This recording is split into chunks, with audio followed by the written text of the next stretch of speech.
Your words carry less urgency, and when you do speak, they feel different. Not sharper, not louder, more yours in terms of consistent with a sound, calm personality. And that is the real sign that defensiveness is loosening. Not that you never react, but that when the moment passes, you recognize yourself in what you said. That is not weakness, that is self-possession, and it begins not by speaking better, but by listening long enough for the meaning to settle. So this is where you need to be fully, truly present in that conversation. And it's that presence that will change the conversation more than any communication technique ever will. When presence is there, explanation softens, curiosity appears, the body relaxes, not because you became passive, but because nothing is under attack. And when nothing is under attack, the ego does not need to protect, does not need to get into that defensive mode, which will over a period of time will fade away naturally as part of your communication system. Not through control, but through clarity. This is not about accepting criticism blindly, agreeing with everything, or silencing yourself. It is about stopping the habit of mistaking feedback for accusation. Have you ever got into a conversation with someone where you are so busy defending yourself in that conversation, where you're in that defensive mode and you're not paying attention to what they're saying? This is a typical conversation that many of us have multiple amount of times in our lives. And there is something deeply confusing about defensiveness, because most people don't experience it as anger or insecurity or something that is their ego is taking over. They experience it as clarity, a moment where things suddenly feel obvious, where the right explanation appears, where you know exactly what needs to be said. And that is what makes defensiveness so difficult to see. From the inside, it doesn't feel like a problem.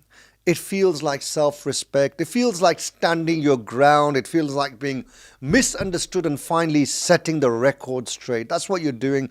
You're setting the record straight and putting the other person in their place. But if you slow the moment down, really slow it down, you begin to notice something quite apparent, important. Defensiveness does not begin with words, it begins with interpretation. Someone speaks, and before the sentence has fully landed, your mind finishes it for them. Not with what they said, but with what it means. You hear things like, you're saying I'm messed up, or you're saying I'm wrong, or you're saying I don't know what I'm doing, or you're saying something is wrong with me. And once that meaning is assigned to that other person's words, the reaction is automatic. Your body prepares, your thoughts accelerate, your attention narrows. You stop listening for information and start listening for the actual threat. This is why defensiveness feels involuntary.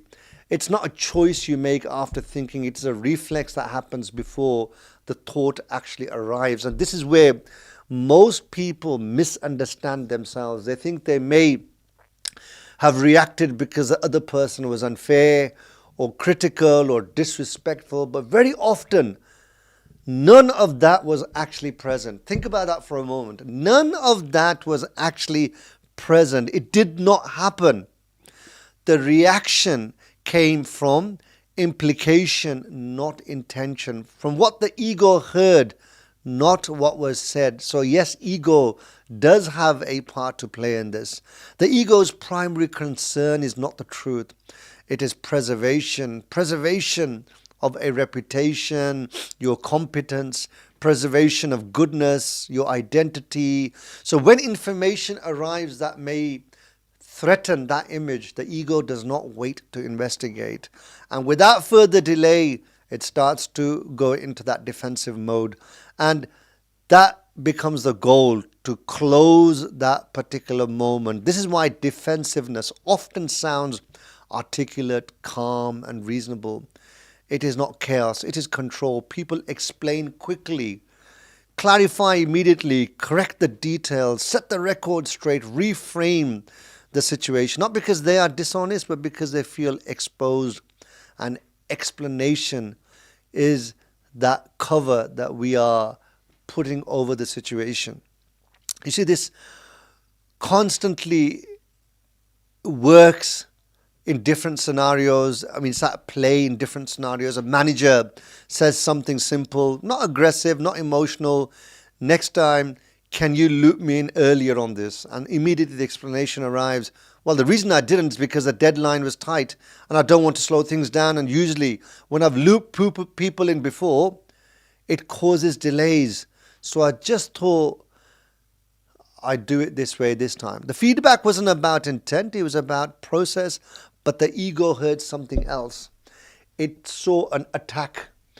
It heard something completely opposite. You didn't do this properly. You made a mistake. You're being questioned. So instead of listening to the information, the system rushes to protect the identity of competency that you have associated with yourself, and which is basically being attacked. From the outside, the response sounds defensive. From the inside, it feels necessary. And over time, that manager stops giving you feedback, not because they don't care, because every small comment turns into a courtroom drama. This is why defensiveness can appear even in gentle conversation. Someone can speak softly, kindly, with care, and still trigger it. Because the trigger is not the volume, it is the actual meaning we assign to that, what's come out of the other person's mouth. The ego hears, this reflects on you, and that's enough to trigger you off. You see this quite clearly, even in close relationships. One person says quietly, when you cancel last minute, it hurt, and immediately the response comes, I didn't mean it like that. You know I've been busy. It wasn't personal. I had a lot going on. And all of that may be true, but none of it actually addresses what was said. The statement wasn't an accusation, it was an experience, but the ego heard a judgment. You're inconsiderate. You're a bad partner. So the response wasn't listening, it was defense. And after a few rounds of this, the other person stops sharing how they feel. Not because they don't care, but because it feels pointless to speak to someone who is always protecting themselves from feelings that were never meant as attacks. So over a period of time, this pattern changes relationships. Quietly, people stop raising difficult topics. They become careful with the language they use. They soften everything up, or they say nothing. And the defensive person often has no idea what is happening. They think the communication is fine, even in reality, what is happening is avoidance. The other person is avoiding the conversations which kickstart that defensive reaction. Not because others are weak, but because it is exhausting to speak to people in this constant mode of defensiveness. The same pattern appears again in families when, say, a child says something very simple, almost clumsy. You always get angry when I make mistakes, and the parent responds instantly, that's not true. I don't always get angry. You're exaggerating. I'm only trying to help you. Again, the response is not cruel, but it is defensive. The child wasn't presenting evidence. They were describing how they sometimes feel from these interactions, but the ego heard blame. You're a bad parent. So the system moves to protect identity instead of understanding the experience or the perspective of the other person, even though it's a child in this instance. And the child learns something very quickly, not about truth, but what is safe to say and when. So they need to then start being selective with their words and in their conversation. This is one of the quiet costs of defensiveness. It does not usually create arguments. It creates silence. It teaches people what not to bring to you, what not to bring to the table for discussion, what not to risk saying. Over time, that honesty erodes not through conflict but through adaptation. Because the defensive person often ends up feeling isolated, frustrated, or misunderstood without seeing how the pattern their pattern, their reaction contributed, because from inside, their reaction is based upon a real threat that they felt. But the threat was not external, it was internal interpretation. The ego inside that person collapsed the information into judgment. It turned the data into verdict. And once that happens, defense feels necessary. This is why telling someone, don't be defensive, over and over again never works. Because by this time, the software is fully automated in their brain. The software which they have over the years have scripted and coded into their mind, where the ego jumps into this defensive mode. Because by the time the defensiveness is visible, the internal story, as I've said, the software has already been written. The ego believes something is at stake, and when the ego believes that, it will protect it even if nothing is actually attacking it. Over time, this protection becomes habitual. Each time explanation brings relief, the system learns something. It learns that speed works. Explain fast, clarify quickly and early. Close that moment and the relief appears, the tension drops, the conversation moves on, and they are no longer exposed to the threat that was looming over them in that conversation. And that is why the pattern just keeps repeating itself. Over the years, this becomes a style that they adopt. Not loud, not aggressive, just constantly on their guard, in that defensive mode, ready, waiting to be activated at the right moment. So people around you adapt. They start speaking less freely. They test topics before raising them. They avoid anything that might trigger you into that defensive mode. And this is how slowly, over a period of time, without conflict, the honesty in that relationship erodes. Honesty in terms of the feedback, the kind of conversations people will have with you. This shift does not begin by trying to stop defending yourself. That's if you want to change this behavior. That would be unrealistic. The shift begins by noticing when you decide defense is needed, because that decision is always made too quickly. It is made in that instant where meaning rushes in. That instant is small, but it is everything. When you catch yourself wanting to explain before the other person has finished, when you feel the urge to correct before you fully understand, when you feel misunderstood before clarification has been requested, that is the moment not to shut down, not to perform calm, just to pause inwardly and ask quietly, what am I defending right now? That question will allow you to shift from this behavior. That question will slow the interpretation. It will create a gap. And in that gap, something rare becomes possible. You start listening. Not polite listening, not waiting to respond listening, real listening. Listening that allows information to exist without immediately deciding what it means about you. Even if, this is quite an interesting point, many times when you are talking to someone, analyze yourself. Are you truly listening to the other person? Or are you just waiting for them to shut up so you can make your point, and you're truly not understanding and fully taking on board what they are saying? You are just hearing their words, not listening, and busy just preparing your own reply or wanting to say what you want to say. This is the reality with many people.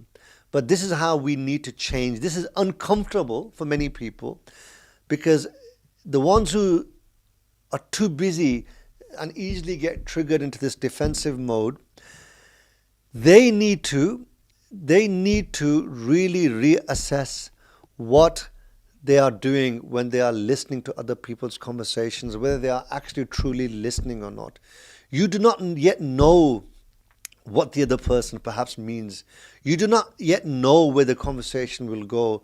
That feels risky. Many times we interrupt people in a conversation and they stop and say, look, I'm going to come on to that. Yeah, that's it. I was going to just mention that. Just give me a moment. It shows we are too impatient. That risk is the price that we pay. So this is where you need to be fully, truly present in that conversation. And it's that presence that will change the conversation more than any communication technique ever will. When presence is there, explanation softens, curiosity appears, the body relaxes, not because you became passive, but because nothing is under attack. And when nothing is under attack, the ego does not need to protect, does not need to get into that defensive mode, which will over a period of time will fade away naturally as part of your communication system. Not through control, but through clarity. This is not about accepting criticism blindly, agreeing with everything, or silencing yourself. It is about stopping the habit of mistaking feedback for accusation, separating information from identity, because once you can do that, even imperfectly, something profound changes. You will listen longer. You will respond more calmly, wisely later. Your words carry less urgency. And when you do speak, they feel different. Not sharper, not louder, more yours in terms of consistent with a sound, calm personality. And that is the real sign that defensiveness is loosening. Not that you never react, but that when the moment passes, you recognize yourself in what you said.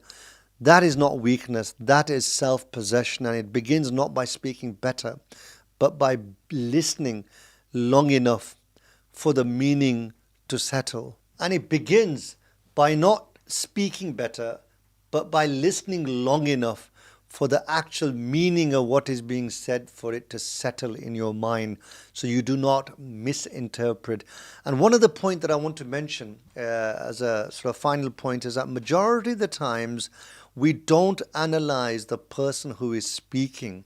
Maybe they are not at that same level as yourself intellectually and at a station of wisdom, which means that if they say something which does hurt your ego, then it doesn't really carry any weight.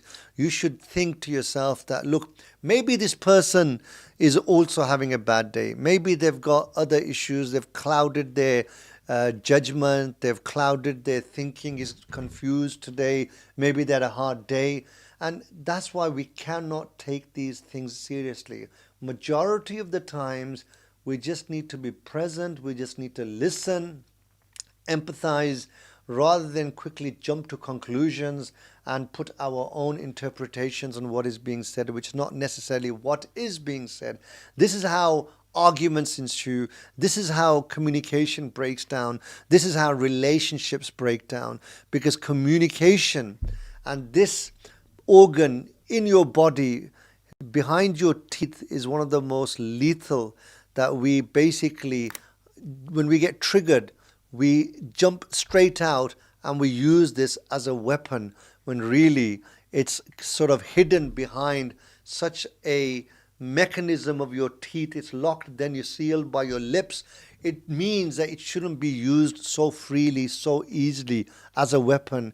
It should only be deployed after a great amount of effort and decision making. It's not something that should be used so freely to break people's hearts.